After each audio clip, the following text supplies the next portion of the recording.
Bab 678. Datang berapa, akan kubunuh semua. Mileye tidak berhenti kali ini, dia langsung menebas pria berjubah putih. Dia memegang pedang Aether, oleh karena itu, pria berjubah putih tidak berani melawan sekuat sebelumnya, dan karena ini, pria berjubah putih mundur lagi, dan akhirnya mundur puluhan ribu kaki.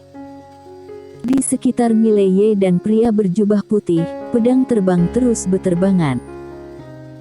Pada saat ini, pria berjubah putih tiba-tiba berjongkok di tengah jalan, tangannya terkepal, dan detik berikutnya, dia menyentak ke depan. Bang! Ruang hampa di sekitarnya bergetar ketakutan, dan Mileye langsung terguncang sejauh 100 meter.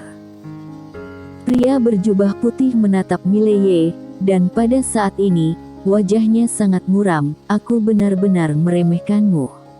Aku tidak pernah berpikir bahwa tubuhmu akan... Mileye tiba-tiba menghilang. Jelek. Sebuah pedang tiba. Bang! Pria berjubah putih terpental seketika, dan ada noda darah lagi di tubuhnya.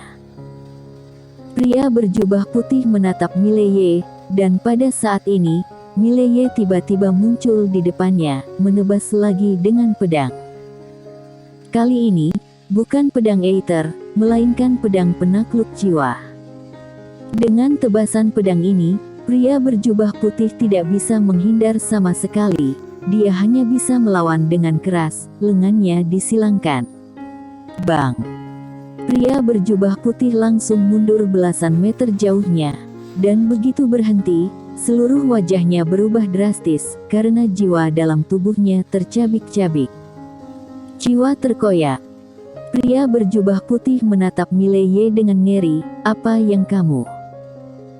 Setelah mengatakan itu, suaranya tiba-tiba berhenti, karena Mileye muncul di depannya lagi, dan Mileye menebas lagi dengan pedang. Dan pada saat ini, pedang penakluk jiwa di tangannya telah menjadi pedang Aether. Ketika pedang ini ditebas, wajah pria berjubah putih berubah drastis, dia baru saja akan menembak, tetapi pada saat ini, jiwanya sedang tercabik-cabik, dan dia tidak bisa mencapai kesatuan jiwa dan spiritual sama sekali, dan itu di saat ini pedang Mileye menebas. Jelek. Tubuh pria berjubah putih itu terbelah dua langsung oleh pedang Mileye. Jiwa pria berjubah putih hendak melarikan diri, tetapi kekuatan misterius menahannya. Pria berjubah putih menatap Mileye dengan lekat-lekat, kamu. Mileye menikam jiwa pria berjubah putih secara langsung dengan pedang, dan pria berjubah putih ketakutan karena dia menemukan bahwa jiwanya mulai menghilang. Mileye menatap pria berjubah putih, banyak orang mati karena terlalu banyak bicara. Pria berjubah putih menatap Mileye tanpa bicara. Mileye berkata, aku bertanya, kamu menjawab, jika kamu menjawab dengan baik, aku dapat membiarkan kamu hidup. Pria berjubah putih menatap Mileye dan mencibir, kamu meremehkanku. Aku. Mileye tiba-tiba berkata, oke, aku menghormatimu, tidak jadi tanya. Saat suara itu terdengar, ketika dia mengangkat tangannya, dia menebas dengan pedang. Jelek. Jiwa pria berjubah putih diserap langsung oleh Ciwani. Setelah Mileye menyimpan cincin penyimpanan pria berjubah putih, dia berbalik dan pergi. Sebelum mengambil beberapa langkah, cahaya dingin tiba-tiba menebas bagian belakang lehernya. Tidak ada tanda-tanda cahaya dingin ini, dan Mileye bahkan tidak bereaksi. Jelek. Cahaya dingin baru saja memasuki kulit Mileye sedalam setengah inci, dan Mileye menghilang di tempat. Ketika dia muncul kembali, dia sudah 100 kaki jauhnya, dan bagian belakang lehernya dipenuhi darah. Mileye melihat ke tempat tidak jauh, itu kosong. Tapi dia tahu siapa itu. Itu adalah pembunuh wanita yang pernah memburunya. Pembunuh dari Sekte Langit. Mileye memejamkan matanya sedikit, aturan Tao ruang hampa muncul di antara alisnya, dan tak lama kemudian, ruang hampa dalam radius 10 meter tiba-tiba bergetar. Setelah beberapa saat, Mileye membuka matanya, dan ruang hampa di sekitarnya kembali normal. Pembunuh wanita telah pergi. Jika tidak berhasil dengan satu pukulan, maka akan kabur jarak ribuan mil. Inilah pembunuh. Setelah hening sejenak, Mileye berbalik dan pergi. Dan tak lama setelah Mileye pergi, tiba-tiba muncul seorang wanita berbaju hitam di tempatnya berdiri. Orang ini adalah pembunuh Sekte Langit yang menembak Mileye sebelumnya. Setelah wanita itu terdiam beberapa saat, dia akan menghilang ketika sinar pedang tiba-tiba muncul di belakangnya. Wajah wanita itu berubah, dan dia berbalik dan menebas. Bang! Wanita itu langsung mundur ratusan kaki. Begitu mundur, dia ingin bersembunyi.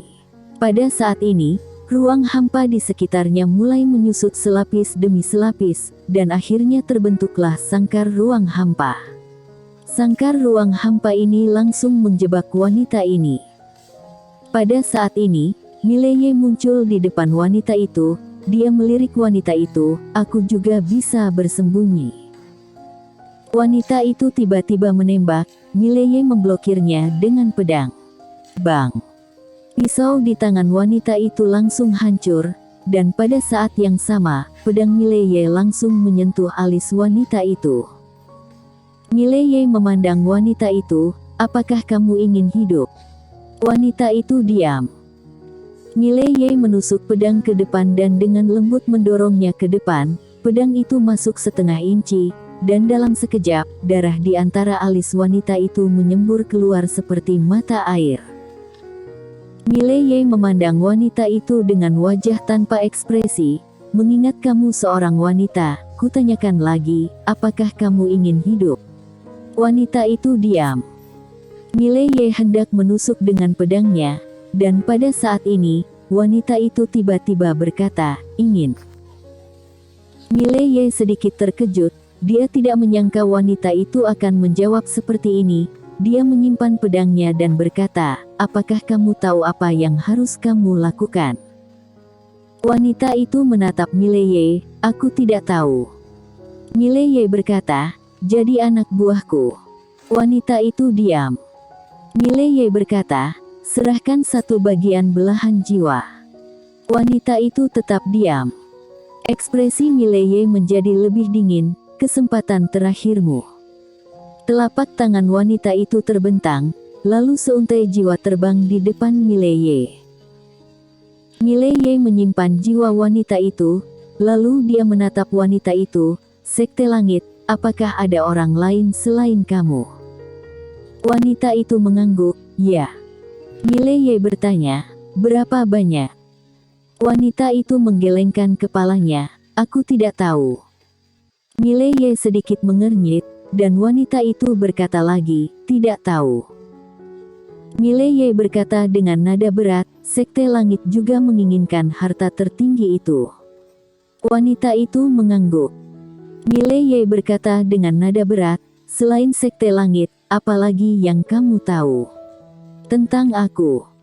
Wanita itu terdiam sejenak, lalu berkata, "Sekte Jianwu sedang menyelidikimu." Sekte Jianwu. Mileye memikirkan wanita berjubah putih saat itu.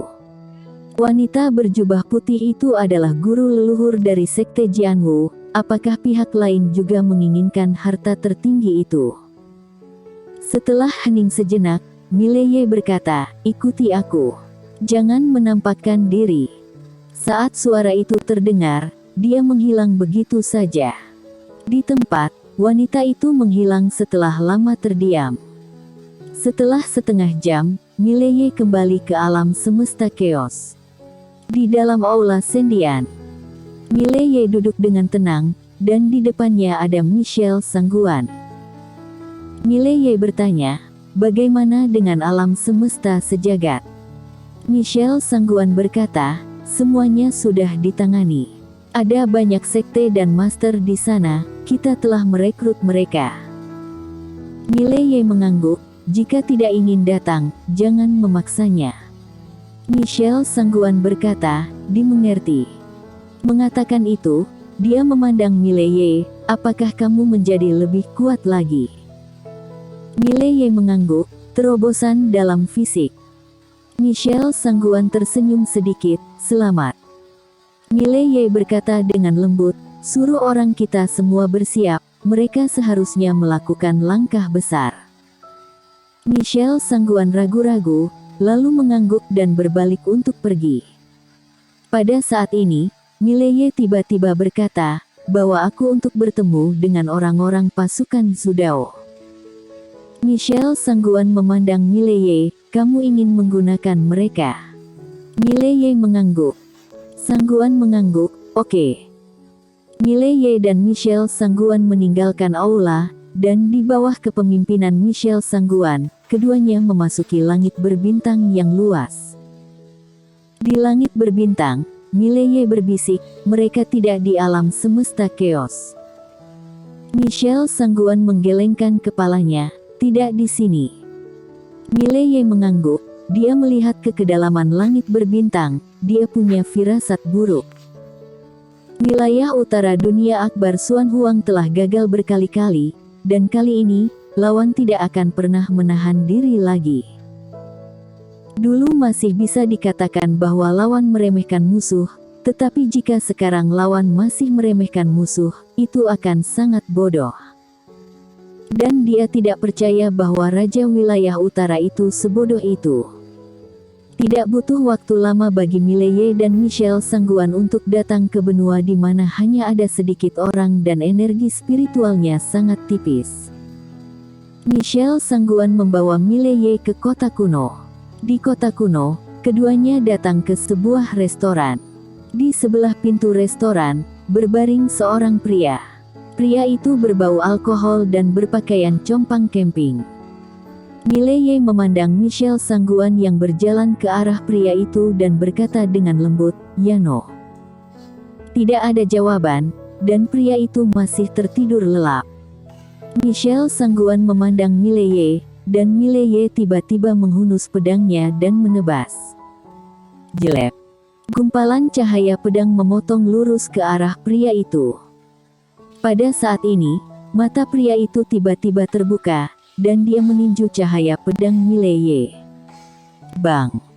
Pukulan ini, dengan paksa memblokir cahaya pedang Mileye. Pria itu memandang Mileye, apakah kamu Mileye itu? Michelle Sangguan berkata dengan nada berat, Yan, dia sekarang adalah Raja Kerajaan Dewa. Pria bernama Yano mencibir, Raja Kerajaan Dewa. Apakah dia layak? Saat mendengarnya, Michelle Sangguan sedikit mengernyit, Yano, bagaimana kamu bisa kasar kepada guru Kerajaan Dewa? Yano tanpa ekspresi di wajahnya, guru Kerajaan Dewa macam apa dia? Aku hanya mengakui Dewa Marsial dan Guru Kerajaan Dewa Sabta. Michelle Sangguan akan mengatakan sesuatu yang lain, dan pada saat ini, Mileye tiba-tiba berkata, jangan katakan lagi. Michelle Sangguan memandang Mileye, dan Mileye berkata, semua anggota pasukan Zudao memiliki catatan identitas di Kerajaan Dewa, kan? Michelle Sangguan mengangguk, ya. Mileye menunjuk ke Yano yang berada tidak jauh, mulai sekarang, hapus dia dari catatan. Michelle Sangguan tercengang. Yano menatap Mileye, matanya sedikit menyipit. Pada saat ini, Michelle Sangguan memandang Mileye, guru Kerajaan Dewa, ini mungkin sedikit tidak pantas, kami. Mileye menatap Michelle Sangguan, apakah kamu guru Kerajaan Dewa atau aku yang guru Kerajaan Dewa? Saat mendengar itu, wajah Michelle Sangguan berubah drastis, dia tahu orang ini sudah marah. Memikirkan nasib Heni Nangong, Michelle Sangguan buru-buru memberi hormat, bawahan tahu salah. Mileye tanpa ekspresi, singkirkan namanya dari catatan segera. Setelah mengatakan itu, dia berbalik dan pergi. Dan pada saat ini, Yano tiba-tiba muncul di depan Mileye. Mileye menatap Yano dan tidak berbicara. Yano menatap Mileye sambil menyeringai, "Usir aku dari pasukan Zudao. Apa kamu bercanda? Dulu saat aku mengikuti Dewa Marsial untuk membantai hukum surga, saat itu orang tuamu bahkan belum lahir, kamu." Mileye tiba-tiba menghilang. Wajah Yano tiba-tiba berubah, dan dia meninju. Mileye menebas dengan satu pedang. Jelek. Sebuah pedang mendarat, dan seluruh lengan Yan langsung terbang. Kolom darah. Yano tercengang. Dia tidak menyangka Mileye begitu kuat. Orang-orang pasukan Zudao memang sangat kuat, tetapi tidak mungkin mereka lebih kuat dari keberadaan Mileye dan Sabta. Yano menatap Mileye, "Kamu berani menyentuhku, kamu." Mileye tiba-tiba menghilang. Jelek. Pedang menusuk langsung di antara alis Yano. Percikan darah. Mata Yano terbuka lebar, dan matanya penuh ketidakpercayaan. Michelle Sangguan mengangguk sedikit, tangannya gemetar. Pada saat ini, Mileye menarik pedangnya dan berbalik. Yano tiba-tiba menggeram, "Mereka akan membalaskan dendamku, kamu." Gumpalan cahaya pedang melintas di lapangan. Jelek. Kepala Yano langsung terbang. Pada saat yang sama, suara Mileye datang dari kejauhan, beritahu semua orang di pasukan Zudao bahwa mereka yang tidak mematuhi perintah Mileye akan dikeluarkan dari pasukan Zudao. Jika semua orang tidak mendengarkanku, pasukan Zudao akan segera dibubarkan. Jika ada yang tidak tunduk, suruh datang kepada aku kapan saja dan beritahu mereka berapa banyak yang akan datang, sebanyak itu yang akan kubunuh. Bersambung.